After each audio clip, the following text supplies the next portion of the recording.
for question number 141 to 145, AIPAT 2015. The code for the booklet is F. Okay. For question number 41,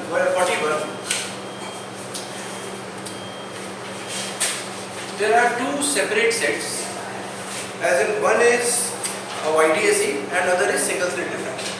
So we have to find number of, the question says in a double slit experiment the two slit separation is 1 mm, that means small d is 1 mm. Capital D, that is the separation between the pair of slits and the screen, is given to be 1 meters. Okay.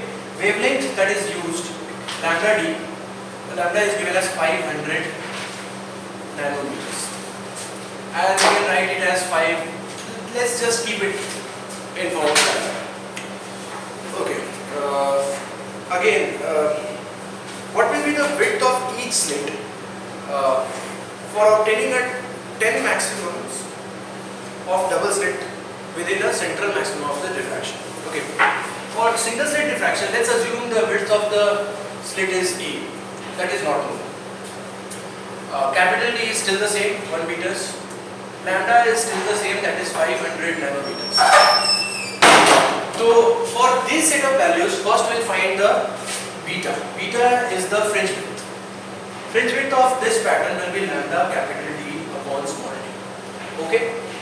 For this pattern, we'll find x. Let's call x be the width of the central maximum. The central maxima's width, as we know, angular width theta is 2 lambda upon a. Okay. This angular width separation of this two first minimas will be 2 lambda upon a. And if we multiply it by the distance to the slits, you'll get the length on the screen, sorry, width on the screen of the first maximum, central maximum. That is 2 lambda capital D upon small d. Okay. Now, in the question it's given that there are we can fit 10 betas in one x. That means the x is equal to 10 beta. Now, just put the values from this equation: 2 lambda capital D upon small d. This should be A. A is the separation slit width, right? Okay. 2 lambda, this is equal to lambda capital D upon small d. Cancelling these two quantities, you get A as 2d. Okay, we can fit 10 now. Okay, 2d upon 10. That is equal to 0.2 into d, where d is 1 mm, so we can write it as 0.2 mm. Okay, so option D is correct. Option 4. Okay. This was question number 141. Now we'll go for question number 142. For a parallel beam of monochromatic light of wavelength lambda, we have to find the width of the central maximum. In the last question I explained the angular width of a central maxima is 2 lambda upon a. Okay. And we know the angular width is nothing but theta times capital D, where capital D is the distance between the slit screen and the screen. Okay. Just put these values, you get u 2 lambda capital D upon a. This is the width of the central maxima. So option 4 is correct. Okay, this was question number 142. Next is question number 143. It is also a theoretical question. In question number 143, it said that we have a conductor whose cross-section area varies with length. Like if we assume a conductor of this shape, the question talks about a conductor whose cross-section area is changing as we move along the length of the conductor. So we can assume this kind of a conductor. So in this section, we can say, we can assume two different cross-sections, or we can split this whole section into small dx's and dx's. So basically every disc in series with the next disc, which is in series with the next disc. We can consider this whole system to be in series with the small discs which are connected in series, right? And we know in series the current always remains the same.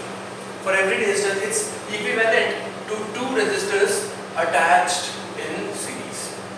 For this setup, we can say obviously the resistances of these two segments will change, will be different because the cross section area is different. As we know, the resistance is nothing but rho L upon A. As the area changes, resistance changes. But even though the resistance changes, if we have two different resistors, R1 and R2, attached to a battery, the current bit through that is always constant. So for this question, we can say the current will be constant throughout the cross section of this, even though throughout the cross section of this conductor, even though the cross section area changes as we move along the length of the conductor. Okay? So for option 1 is current constant.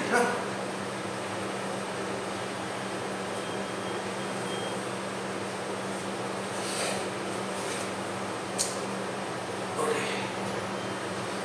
Question number 143. This was question number 143. Okay, now move on to question number 144. In this question, it said that there are three different surfaces. Let's call it P, Q and R. Okay, this P, Q, R emits wavelengths in the violet range.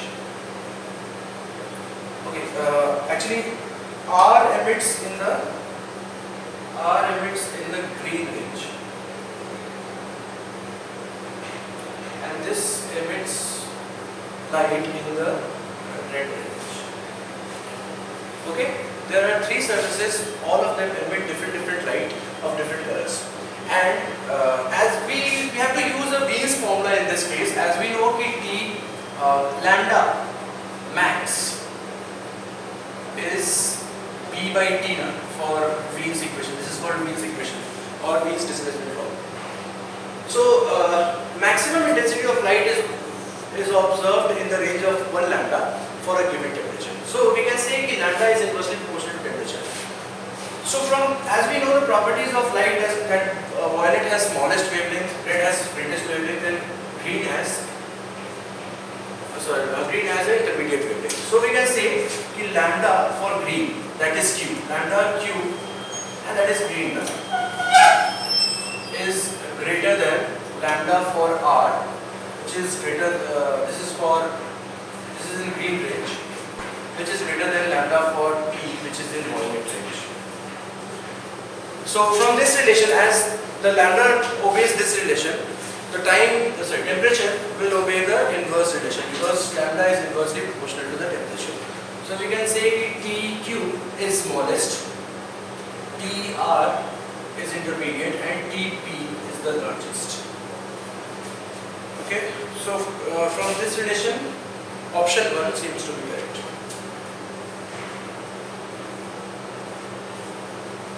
This was question number 144. Now we will move on to question number 145. Potentiometer wire has a length of 4 meters and resistance 8 ohm. The resistance that must be connected in series with the wire and an accumulator of EMF 2 volts, so that potential gradient is 1 millivolts per wire. Okay, for this question we have one EMF, one random voltage and one potentiometer wire. The length of the potentiometer wire is 4 meters and the resistance of potentiometer wire is given as 8 ohms. Let's assume this resistance to be R ohms and 2 volts. For this, the current in the circuit, we can say, if we know we have to calculate this. We have to calculate the resistance of this wire. Okay.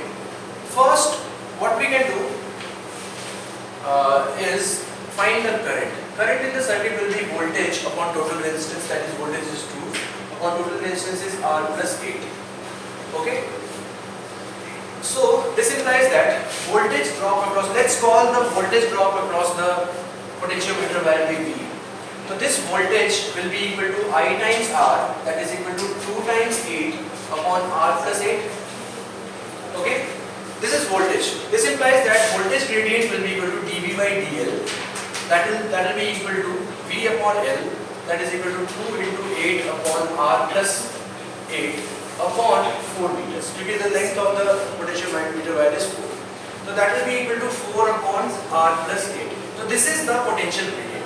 And in the question, it's given the potential gradient is 1 millivolts per centimeter. So 1 millivolts, we can write 4 by R plus 8 is equal to 1 millivolts per centimeter will be equal to 0.1 volts per meter. Okay. So simplifying this question, we'll get R plus 8 as 40.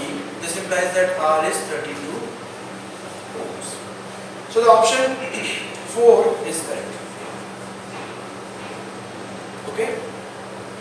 Now this was question number 145. Thank you guys for doing this solution for question